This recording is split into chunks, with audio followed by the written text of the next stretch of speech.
다 같이 사도신경으로 신앙 고백하심으로 새벽 기도회를 시작하겠습니다. 나는 전능하신 아버지 하나님, 천지의 창조주를 믿습니다. 나는 그의 유일하신 아들 우리 주 예수 그리스도를 믿습니다.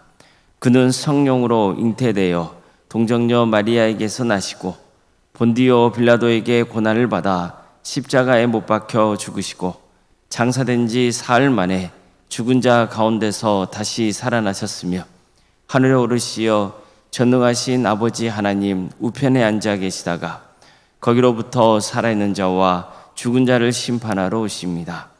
나는 성령을 믿으며 거룩한 공교회와 성도의 교제와 죄를 용서받는 것과 몸의 부활과 영생을 믿습니다. 아멘. 찬송가 357장 찬양하시겠습니다. 찬송가 357장입니다.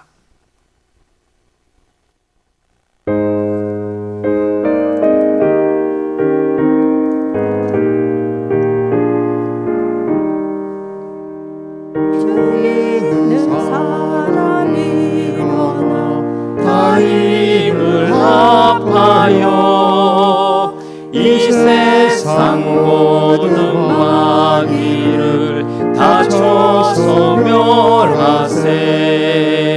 저 앞에 오는 적군을 다 싸워 이겨라. 주 예수 믿는 힘으로 온 세상이 믿음이 이기네. 믿음이 이기네. 주 예수를 믿음이 온 세상이 이기네. 오늘 유망이 괴율로 근데 빠지니 진리로 띠를 띠고서 늘 기도드리세. 참 믿고 의지하면서 겁없이 나갈 때 주 예수 믿는 힘으로 온 세상이 이기네. 믿음이 이기네. 믿음이 이기네. 주 예수를 믿음이 온 세상이 이기네. 끝까지 인 자에게 이 옷을 입히고 또 영생 복을 주시니 참 기쁜 일일세. 이 어두운 세상 지나서 저 천성 가도록 주 예수 믿는 힘으로 온 세상이 이기네. 믿음이 이기네. 믿음이 이기네. 주 예수를 믿음이 온 세상이 이기네.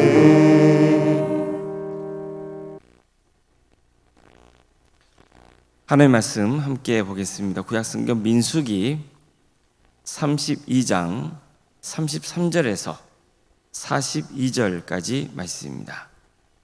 민수기 32장 33절에서 42절 말씀입니다.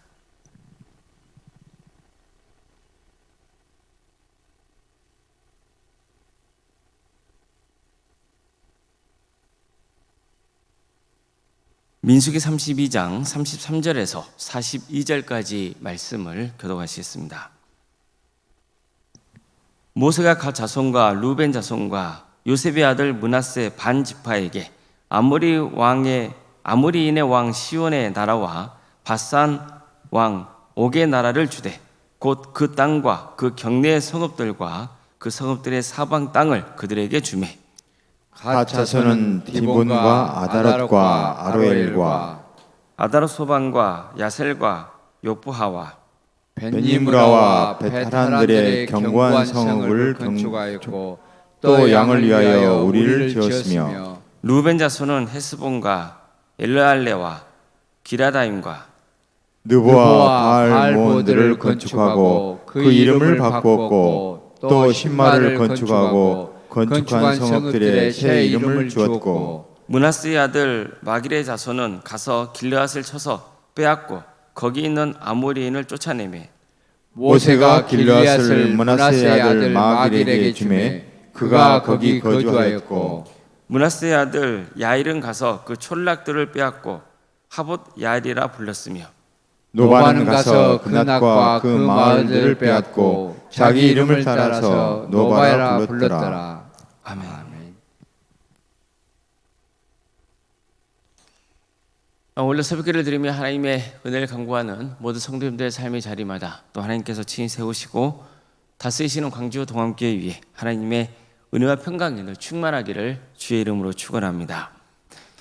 이스라엘 백성들의 가나안 땅 전복에 앞서 미디안과 전쟁을 하게 된 직접적인 이유는 미디안 족속이 모압 족속과 연합해서 이스라엘을 큰 공경에 빠뜨렸기 때문입니다. 그들은 의도적으로 이스라엘을 유혹해서 음행하게 하고 우상에게 절을 하게 했습니다. 하나님은 그 책임을 물어서 이스라엘 백성들에게 미디안을 치라고 명하셨던 겁니다. 그런데 이 전쟁은요, 이스라엘 백성들 입장에서는 한 가지 중요한 진리를 되새기는 절호의 기회이기도 했습니다.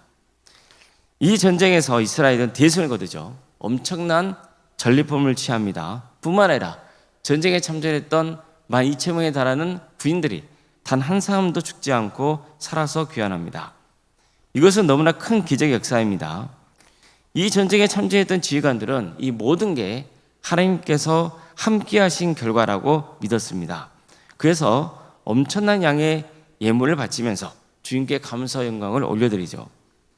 자, 그렇다면 이 미디안과의 전쟁은 장차 가나안 땅 정복 전쟁에 나서야 하는 이스라엘 백성들에게는 어떠한 기대와 희망을 심어주는 겁니까? 하나님과 함께 하시면 가나안 땅 정복은 승리할 수 있다는 거죠. 만약 40년 전에 그들의 부모 세대도 이러한 희망을 품었다면 얼마나 좋았겠습니까? 게다가 부모 세대는 출애굽의 역사를 경험한 세대잖아요. 출애굽도 뭡니까? 이스라엘 백성들은 애굽에서 나오기 위해서 싸운 적이 없잖아요. 하나님이 직접 싸우신 거예요. 그래서 이스라엘은 승리했고 해방과 자유의 기쁨을 맛볼 수 있었습니다. 그들이 만약 이 출애굽 역사를 기억하고 가나안 땅을 향해 나갔다면 이미 가나안 땅에 정착해서 살고 있었을 거예요. 광야에서 죽을 필요가 없죠. 따라서 이제 새로운 세대는 무엇을 기억해야 되는 거예요? 부모 세대가 겪었던 출애굽 사건도 마찬가지고 또한 자신들이 직접 겪은 미디안과의 전쟁, 그 전쟁에서의 승리를 통해서도 중요한 교훈을 얻어야 되는 거예요. 가나안 땅 정복도 하나님이 함께 하시면 반드시 이루어진다는 거죠. 따라서 그들은 어떻게 해야 됩니까? 과거 부모 세대처럼 다시 애굽으로 돌아가려 해야 됩니까? 그래서 안 되죠. 후퇴해서는 안 되는 거예요. 전진해야 돼요. 담대히 앞으로 나아가야 됩니다. 또한 새로운 세대는요, 미디안과의 전쟁만 아니라 이어서 등장하는 또 하나의 사건을 통해서도 도대체 그들이 가나안 땅에 들어가서 어떤 태도를 취해야 되는지를 깨달아야 했습니다. 이 사건의 발단은요, 루벤 지파와 갓 지파에서부터 비롯된 거죠. 그들은 가축대가 아주 많았어요. 그래서 늘 이 가축대를 잘 키울 수 있는 그런 땅을 원했단 말이에요. 근데 가만 보니까 그 땅이 보이는 거예요. 요단강 동편에 있는 땅, 즉 아모리안 시온과 바산 옥가의 전투에서 승리하고 차지한 그 땅이었어요. 그 땅은 가축대를 키우기에 안성맞춤인 것이었어요. 그래서 므낫세 지파, 갓 지파는 우리는 요단강을 건너서 가나안 땅에 가지 않고 이곳에 머물겠다고 말한 거죠. 그런데 어떻습니까? 이렇게 돼버리면 가나안 땅 정복을 앞둔 이스라엘 백성들의 사기가 완전히 땅으로 그냥 내던져지는 거예요. 왜 그렇습니까? 모두가 힘을 합쳐서 가나안 땅 정복에 나서야 되잖아요. 그런데 루벤 지파와 갓 지파는 가지 않겠다고 그러는 거예요. 그러면 어떻게 됩니까? 나머지 지파 입장에서는 얼마나 황당하겠어요. 절망하죠. 그래서 이런 사실을 예상했던 모세는 그들에게 화를 내면서 책망했던 겁니다. 너희들의 이런 행동이 자칫 40년 전에 너희 부모 세대가 가나안 땅 정복에 실패했던 것처럼 또다시 이스라엘이 가나안 땅 정복을 포기하게 만드는 동기를 제공하겠다고 강하게 책망했던 거예요. 자, 그럼 이 말을 들은 루벤 지파와 갓 지파의 태도는 어떻습니까? 그들은 모세의 말에 공감하죠. 자신들의 생각이 짧았다고 인정해요. 그러면서 새로운 대안을 제시하잖아요. 우리 자녀들과 가축이 지낼 수 있도록 성읍을 쌓고 우리를 지은 다음에 당신들과 함께 가나안 땅에 들어가서 전복 전쟁에 참전하겠다는 거예요. 게다가 전쟁할 때는 가장 선봉에 서겠다는 거예요. 이스라엘의 가나안 땅 전복을 다 마치고 잘 정착하기 전까지는 가족에게 돌아가지 않겠다 했어요. 또 우리는 가나안 땅에 대해서 어떤 기업도 요구하지 않겠다 했어요. 그러자 모세도 그들의 제안을 좋게 여기죠. 또 다시 한번 그들이 제안한 것을 반복하면서 약속을 지키라고 요구해요. 뿐만 아니라 그들과 함께 가나안 땅 정복에 나서게 될 여호수아, 대제사장 엘르아살, 그리고 각 지파의 어떤 대표들, 이 사람들에게도 이 사실을 알려요. 그러면서 이스라엘 공동체는 가나안 땅 정복이라는 그 대의를 위해서 마음을 하나로 모으기로 한 거예요. 협상을 통해서 그들 모두에게 유익한 타협점을 찾은 거죠. 자, 이를 통해서 모세는 공식적으로 루벤과 갓 지파가 요구한 땅을 줍니다. 특히 본문을 보면요, 므낫세 지파 일부도 요단 동쪽 지역에 살도록 합니다. 왜 므낫세 반 지파가 요단 동쪽 지역에 땅을 분배받게 된 것인지에 대한 구체적인 이유는 성경에서 밝혀 있지 않습니다. 하지만 어쨌든 이 역시 이스라엘 공동체가 잘 합의한 결과였다는 것만은 분명합니다.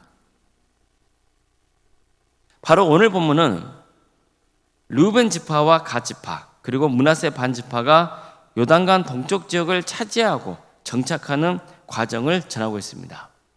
그런데 이 장면을 가만 보면요, 마치 이스라엘 백성들이 가나안 땅에 들어가서 땅을 정복하고 차지하는 과정을 미리 보여주고 있는 것처럼 보여요. 실제로 그렇습니다. 르우벤 지파, 갓 지파, 므낫세 반 지파가 요단 동쪽 땅을 차지하는 과정은 장차 이스라엘의 가나안 땅에 들어가서도 이처럼 땅을 정복하고 정착하게 될 것이라는 것을 미리 보여주고 있는 거예요. 따라서 오늘 본문은요, 이스라엘 백성들에게는 곧 있게 될 가나안 정복에 대한 희망이 담겨 있는 겁니다. 그들은 후퇴하지 않았고 계속 전진했어요. 그렇게 해서 하나씩 땅을 정복해 갔습니다. 이것은 이스라엘 공동체가 가나안 땅에 들어가서도 어떤 태도를 취해야 되는지에 대해서 보여주고 있는 거예요. 후퇴하면 됩니까? 안 됩니까? 후퇴해서는 안 되는 거예요. 무조건 전진해야 돼요. 부모 세대처럼 다시 애굽으로 돌아가려 해서는 안 돼요. 뒤를 돌아보면 안 돼요. 앞으로 나아가야 돼요. 오늘 본문은 이 점을 강조하고 있습니다. 성도 여러분, 이처럼요, 이스라엘 백성들은 가나안 땅에 들어가기 전에 미리 겪었던 어떤 미디안과의 전쟁, 그리고 땅을 분배하는 그런 문제를 통해서 그들이 가나안 땅에 들어가서 어떤 태도를 취해야 되는지에 대해서 깨달아야 했어요. 다시 강조합니다. 그들은 후퇴하면 돼요, 안 돼요? 안 돼요. 전진해야 돼요. 앞으로 나아가야 돼요. 하나님이 가나안 땅을 주신다는 믿음으로 전진해야 돼요. 그들은 가나안 땅에 들어가 차지한 땅을 놓고 각 지파가 가문별로 분배하는 과정도 겪어야 될 거예요. 이 과정은 서로 민감할 수밖에 없어요. 지파나 가문별로 얼마나 큰 땅을 차지할지, 또 어느 지역을 분배받게 될지, 각 지파는, 가문은 사실 생존과도 관계된 문제이기 때문에 서로 민감할 수밖에 없죠. 그러다 보면 지파별로 갈등도 생기고 다툴 수도 있고 급기야 서로 원수지간이 될 수도 있잖아요. 그럴 때 르우벤 지파, 갓 지파, 그리고 이런 어떤 그들의 요구를 통해서 요단강 동쪽 지역을 달라는 그 사건, 이것은 우리에게 큰 교훈을 주는 거죠. 서로 양보하면서, 대화하면서, 합리적인 방법을 찾고 서로 타협해서 문제를 선하게 해결해 가려는 노력이 있어야 한다는 거예요. 자신의 이익을 먼저 구하지 말고 공동체의 대의를 먼저 생각하고 마음을 하나로 모아야 한다는 겁니다. 무엇보다도 그들의 가나안 땅에 들어가서 명심할 것은 지도자의 영적 권위를 존중해야 한다는 거예요. 루벤 지파와 갓 지파가 보여준 그 선한 영향은 그들의 지도자 모세의 책망을 들었을 때 기분 나빠하거나 상처받지 않고 모세의 말을 겸허히 받아들였기 때문이에요. 자신의 경솔함을 인정하고 모세의 뜻에 순종했기 때문입니다. 그의 권위를 존중했던 거예요.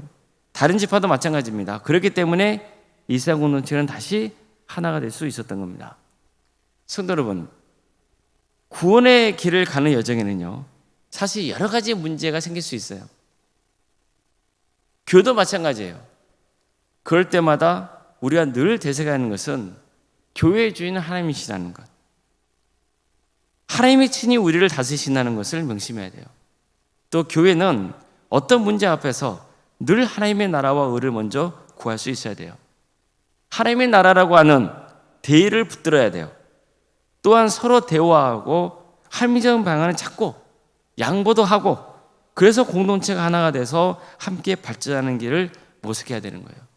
특히 모세가 전하는 하나님의 그 뜻을 백성들이 받아들인 것처럼 우리의 공동체도 지도자가 전하는 하나님의 말씀 앞에 순종할 수 있어야 돼요. 그럴 때 우리는 서로 하나가 돼서 주의 나라를 위해 힘쓸 수 있습니다. 함께 구원의 길을 갈 수 있는 거예요. 성도 여러분, 우리는요, 전진만이 있을 뿐이에요. 인생을 살아갈 때 시간이 우리를 거꾸로 되돌리지도 않잖아요. 시간은 계속 가요. 우리는 오늘 하루 지나면 또 하루 지나면 계속 구원의 완성을 향해 나아갈 수 있을 뿐이에요. 우리에게는 전진만이 있어요. 후퇴는 없어요. 근데 자꾸 우리의 마음은 후퇴하고자 한다고요. 뒤로 돌아서 가려고 그래요. 그래서는 안 돼요. 우리는 전진해야 돼요. 근데 전진할 때 우리가 어떤 신앙생활을 해야 되냐는 거예요. 우리가 가정도 마찬가지잖아요. 교회도 마찬가지예요. 직장도 마찬가지예요. 늘 문제가 생겨요. 그런 문제 앞에서 우리는 어떤 태도를 취해야 되냐는 거예요. 가정의 주인이 하나님이시라는 거, 교회의 주인이 하나님이시라는 거, 또 사업체의 주인, 직장의 주인은 하나님이시라는 거. 그래서 우리는 늘 되새겨야 되는 거예요. 그럼 어떻게 해야 돼요? 하나님의 나라와 의를 먼저 구해야죠. 하나님의 뜻을 우리가 먼저 깨닫고 분별해야죠. 그리고 어떻게 해야 됩니까? 서로 양보도 하고 대화도 하고 타협도 하고 합리적인 방법을 찾아가면서 좋은 결과를 가져야죠. 그러면서 함께 힘을 모아서 가정을 세워가고 또 교회 공동체를 세워가야죠. 이게 우리가 취해야 될 마땅한 모습이라는 거예요. 이것을 우리는 민수기 말씀을 통해서 배울 수 있는 겁니다. 우리 모두가 하나님을 전적으로 의지하고 정말 마음을 하나로 모아서 하나님 나라를 향해서 담대하게 전진할 수 있기를 주님의 이름으로 축원합니다. 기도하시겠습니다. 사랑하는 하나님, 오늘도 우리에게 새로운 날을 허락해 주셔서 감사드립니다. 주님, 우리에게 구원의 여정을 갈 수 있도록 인도해 주시고 약속의 땅 하나님의 나라를 바라보게 하시며 감사드립니다.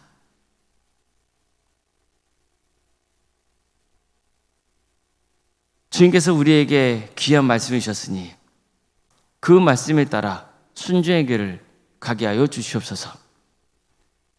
우리 모두가 주님 안에서 하나 되게 하여 주시옵소서. 하나님의 나라라고 하는 그 대의를 꿈꾸고 함께 힘을 모아서 주의 나라를 위해서 헌신할 수 있는 우리 모두가 되게 하여 주시고, 어떤 경우에도 개인적인 감정에 휘둘려서 공동체의 질서를 파괴하지 않도록 그 영혼을 지켜주시고 서로를 배려하고 존중하며 또 자신을 낮추고, 그래서 모두가 하나 되는 길을 찾고 정말 주님께 기쁨이 되는 복된 삶을 살아가는 우리 모두가 되게 하여 주시옵소서. 광주도 함께 세워주시고 지금까지 함께 해주신 애 감사를 드립니다. 주님, 우리 광주 동암교회 주인이 하나님이신 것을 늘 고백하고 하나님의 뜻을 구하고 복음으로 하나 되며 사랑으로 하나 되는 복동 공동체 되게 하여 주시옵소서. 하나님의 역사로 신앙의 명가를 세워가고 예수님의 말씀으로 인자를 양성하고 성령님의 능력으로 선한 알 끼치는 복된 교회 되게 하여 주시옵소서. 우리 성도들 모두가 광주 동암교회에 대한 애정을 갖게 하여 주시고 그 사랑하는 마음으로 서로 하나 되어서 선교하는 공동체 되게 하여 주시옵소서. 주님, 우리 성도의 가정을 지켜주시고 보호하여 주시기를 소망합니다. 가정에도 많은 상처가 있습니다. 주님, 서로를 배려하고 하나 되고자 하는 마음을 주시고 무엇보다도 성령 충만케 하여 주셔서 가족이 주님 안에서 하나 되는 역사가 있게 하여 주시고 한 사람도 예 없이 모두가 구원의 은혜를 누리게 하여 주시옵소서. 여러 가지 어려운 현실 앞에서 좌절하거나 절망하지 않도록 그 영혼을 붙들어 주시고 하나님의 선하신 섭리가 있음을 늘 깨닫고 주님께 온전히 삶을 맡겨드릴 수 있는 그런 믿음을 허락하여 주시옵소서. 유체적인 질병을 어름당하고 있는 성도들이 있습니다. 주님, 이 문제를 놓고 또 간절히 기도하고 있는 우리 성도들이 있습니다. 주님 도와주시고 함께하여 주시옵소서. 하나님께서 친히 역사하여 주시옵소서. 긍휼을 베풀어 주시옵소서. 학업으로 직장으로 공복무로 여러분 가운데 해외에 나가는 성도들 어느 자리에 있든지 주의 영광 위에서 살아갈 수 있도록 도와주시고 그들의 안전을 지켜주십시오. 자녀 잉태를 바라는 가정 또 출산 앞둔 가정도 있습니다. 의료적인 출산을 잘 마칠 수 있도록 도와주시고 또 생육과 본성의 축복이 함께하는 복된 가정이 될 수 있도록 인도해 주시고 또 우리에게 주어진 자녀손들 그들에게 은사와 달란트를 주시고 그들의 섬길 자리를 주셔서 하나님 영광을 위해서 살아갈 수 있도록 도와주시옵소서. 학업 중에 있는 자녀들도 있습니다. 주님께서 그들에게 지혜를 주셔서 주어진 학업을 잘 감당할 수 있도록 도와주시고 또 취업과 결혼을 또 준비 중에 있는 손들이 있사오니 주님께서 함께해 주셔서 새로운 길을 열어주시고 담대함을 주시옵소서. 우리 손도의 사업장과 직장의 자리를 지켜주시고 하나님의 기업이 되어주시고 우리 손도들이 복의 근원으로 삼아주셔서 그를 구하는 곳에 하나님의 축복이 임하고 또 세상 사람들에게도 인정받는 복된 성도들이 다 될 수 있도록 도와주시옵소서. 여러분 사역을 위해서 기도합니다. 유치부, 아동부, 중고등부, 청년부 이르기까지 각각의 사역의 자리마다 주께서 함께 해주시고 그들의 그 자리에 복음의 씨앗이 넘치도록 뿌려져서 많은 영혼들이 예수를 믿고 구원의 은혜를 누릴 수 있도록 도와주시옵소서. 특별히 여름 사역을 앞두고 있습니다. 주님께서 친히 역사해 주셔서 준비 중에 있는 교육자와 또 성도들 가운데 함께 해주시고 그 귀한 사역을 통하여서 하나님의 권능이 그곳에 임하는 역사가 있도록 도와주시옵소서. 캄보디아 단기 선교를 위해서도 기도합니다. 주님께서 친히 함께 하셔서 이 선교팀을 통해 캄보디아 땅에 복음이 증거되게 하여 주시고 또 오가는 길 안전을 지켜주시고 이 기회를 통하여서 우리 선교팀의 신앙이 잘 자라게 하여 주시고 우리 광주 동암교회도 선교하는 교회로 하나님 땅끝까지 복음을 증거하는 복된 교회로 세워져 갈 수 있도록 인도하여 주시옵소서. 구역과 자치기관과 또 전도 특공대와 중부고도 특공대와 동암지원센터와 살아있는 동아리 활동 등 여러 사역을 허락하시며 감사드립니다. 이 귀한 사역을 통하여서 주님 우리 성도들이 서로 연합하고 하나 되게 하여 주시고 또 복음을 증거하는 복된 교회로 세워져 갈 수 있도록 인도하여 주시옵소서. 원로생과 사모님 성령 충만케 하여 주시고 평안의 축복을 부어주시고 신앙의 명가를 세워갈 수 있도록 인도하여 주시옵소서. 주님 또 치유와 회복 역사를 허락하여 주시고 우리 교회 직분자들에게도 동일한 은혜를 부어주셔서 주어진 직분을 잘 감당하여서 주께 영광을 올려드리고 또 성도들에게도 좋은 기감이 되는 복된 직분자들이 다 되게 하여 주시옵소서. 이 나라를 주께서 공력해 주셔서 하나님의 정의와 공의가 바로 세워지는 거룩한 나라 되게 해주시고 하루속히 해방과 자의 기쁨을 우리 맛보게 해주셔서 우리 북한 땅에 많은 교회들이 세워지고 수많은 영혼들이 주께 돌아온 역사가 있게 하여 주시옵소서. 하나님 나라에 선신하고 있는 목회자들과 선교사들을 늘 기억하여 주시고 그들의 헌신을 통하여서 많은 구원에 맺은 축복을 허락하여 주시옵소서. 더운 날씨입니다. 우리 성도들을 지켜주시고 보호하여 주시옵소서. 특별히 더운 날 야외에서 활동하고 있는 또 일을 하는 우리 성도들 주님께서 지치지 않도록 도와주시고 그 영혼을 붙들어 주시옵소서. 모든 걸 주님께 의지하오며 살아계신 예수님의 이름으로 기도드리옵나이다. 아멘. 하늘에 계신 우리 아버지, 아버지의 이름을 거룩하게 하시며 아버지의 나라가 오게 하시며 아버지의 뜻이 하늘에서와 같이 땅에서도 이루어지게 하소서. 오늘 우리에게 일용할 양식을 주시고 우리가 우리에게 잘못한 사람을 용서하여 준 것 같이 우리 죄를 용서하여 주시고 우리를 시험에 빠지지 않게 하시고 악에서 구하소서. 나라와 권능과 영광이 영원히 아버지의 것입니다. 아멘.